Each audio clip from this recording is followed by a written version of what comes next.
We're in southern Utah. We're in St. George. I'm taking you to 700-degree Artisan Pizza. So they're using a wood fire oven and they're crafting New York style pizza. They're taking old world and new world and they're marrying it. Chef David, he's managing partner, he's owner. I mean, he's basically the man. Let's go meet him, should we? Chef David, my man! Welcome to 700 Pizza. Oh Take my a seat. gosh, thank you.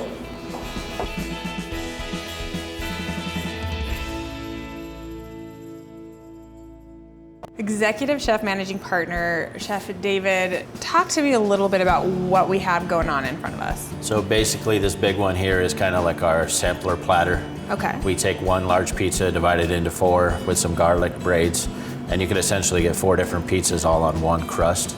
So you can try it all without having to feel guilty about eating 4 pizzas. What are the different offerings here? So we have a mushroom mayhem, we have an arugula bianca with truffle oil on top, a Main Street, and a Grand Vito, which is like our meat lovers. Oh, I love it. That looks almost like meatballs.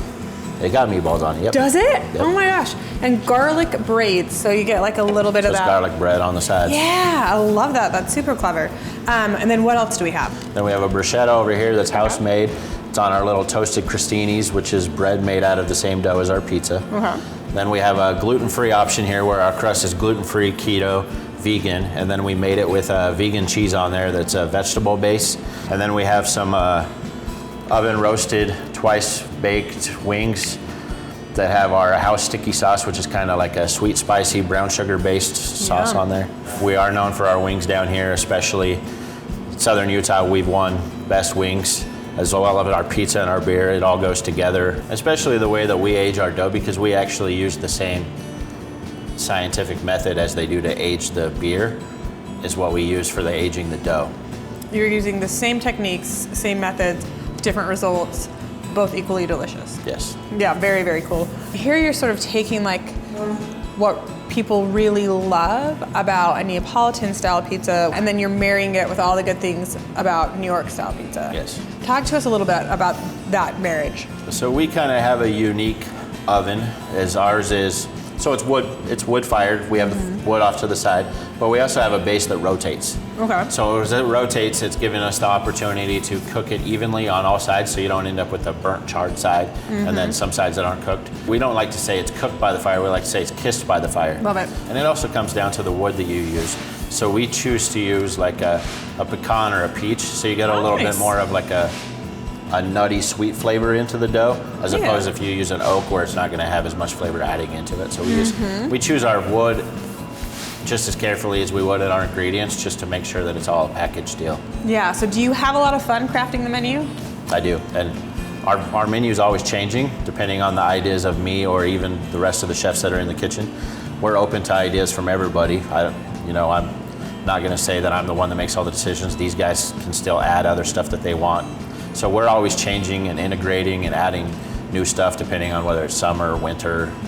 We'll bring stuff out seasonally. We'll have pizzas of the week. We like to play and have fun, because if it gets dull, then you're not going to love your job anymore. So we try to make it to where we're unique. So we're always changing. We have a total of 5 in the back of the house, which doesn't seem like a lot. We're a well-oiled machine in the back of the house now. We're like a family. We do it the way we do it because it's successful for us.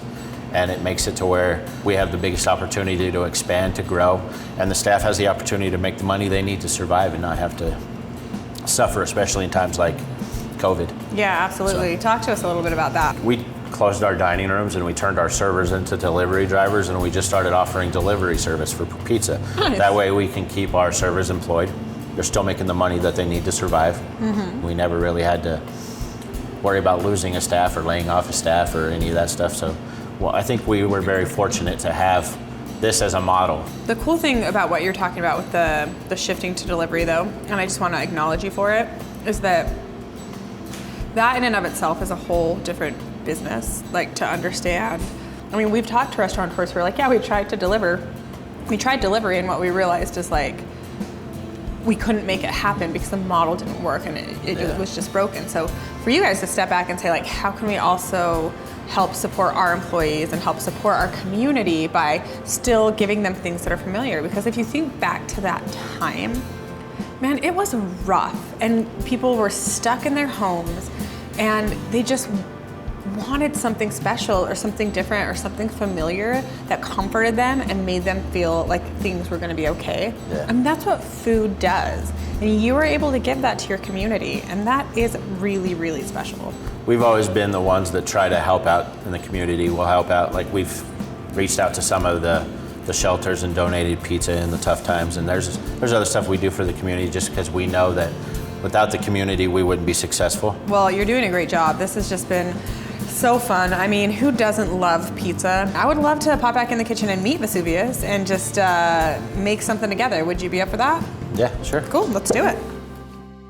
Chef David, you're gonna make a pizza for me. This is the dough that we're talking about. This is the dough with the enzymes. Yep, it's all aged out 3 to 4 days. Look at you stretching it from the inside out. Stretch it from the inside out, and you never touch the middle. Never so touch the that it middle. stays and it doesn't rip out. Awesome. Now we're just moving down the line. Move the line. So we got our homemade red sauce. We crush the tomatoes ourselves. Nice. Add all the seasonings and everything in there. Love it. What kind of tomatoes are you using? Plum tomatoes. Love it. So they're a little bit sweeter. Nice. Our mozzarella we shred ourselves. So we get the big bricks. We just cut it down, shred it out ourselves. I love that. I mean, that really is like adherence to quality and intention, because it's easy to buy shredded cheese, but if you do, it comes typically with a caking agent that affects the flavor. It affects the taste. And it also makes your pizzas extra greasy. Yeah. So I found if you use the fresh cheese, you can use less. You get more of the flavor. You don't get any of the grease. And that way it helps all your presentation and everything, And it's especially just in an mozzarella. oven. Yes. Just mozzarella. Okay, Yep. cool. And then we use special pepperoni. Okay. So we use the bigger stuff. Nice. So this is actually some Margarita Pepperoni. It's made more for like deli sandwiches, Love it. but it's got more of a bite to it. It's got more flavor. A little bit more spice. Yeah. Yeah. But it's not as fatty. Yeah. And it makes it to where you can cook it more. It's not going to be as greasy. But it also is a unique flavor as opposed to the littler ones that you get at other places that just cup up, full of grease and not as much flavor. Perfect. And what do you have on your paddle? It looks like there's like I put a semolina on there just okay. so it slides off into the oven and we don't have to worry about it sticking to the paddle. I love it. And then this goes right into the pizza Yep. oven? And then we come down here, one last thing. We have this special cheese blend that we use. We call it pixie dust. Nice. Put it on every pizza before it flies. Oh, that's so cute. Then it just goes straight into the oven. Usually takes about 2.5, 3 minutes. Gets the perfect crispiness. Cool. Just give it a little shake, make sure it's loose, then you just slide it right in. Nice. And you're not putting it in the center, you're just putting it right there Put it on the side. outside so that it stays close to the flame. Okay. And then halfway through, we'll turn it just a little bit, Okay. just to make sure that it continues the even baking and also gets it off of the semolina that is still attached to the pizza, because you don't want that burnt semolina flavor on the bottom. You want it to actually be crispy, golden brown. You can actually start seeing it like browning on the edges as well, which I think is really, really fun. And because there's no gases or anything in it, you're not going to see the big crazy bubbles that you see on other pizzas. And you're not having to pop up. So we try to focus it to where you only get the puff up on the crust so that it's not in the interior. Nice. So if you get puff up, it's a little bit on the edges here. Yeah. So we'll go ahead and we'll take it and we'll spin it out. The spin is like a very, very learned skill. Like you have to train yourself to figure out how to spin that thing. Yep. You have to spin it just enough, otherwise you're putting the exact same spot in front of the fire and then it's not worth anything. Exactly. Round and round it goes. And then it'll come out this time. All right. Do you know that by just sight? Just by looking at it, I yep. love it. Yeah. And then that's usually pretty. you lift it up a little bit, make sure the bottom's the same color. Boom. Then you throw it on the pan. Oh, it looks so good. And then the best part is you hear the crunch when you cut it. Yeah, that's when you know. That's when you know you got it perfect. Just like that. It is gorgeous.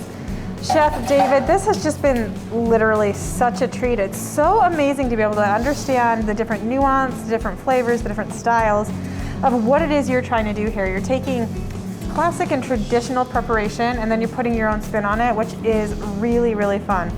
I am gonna take this pizza, I am going to enjoy it, the whole freaking thing, because like I'm not gonna feel bloated, And just thank you so much for your time and for what you're giving the community of St. George. Well, we appreciate you coming out here and highlighting us. You know, we love what we do, and we'll continue to do it and expand and do everything we can do to help everybody out. So. Gosh, it's just so clear. Thank you, Chef.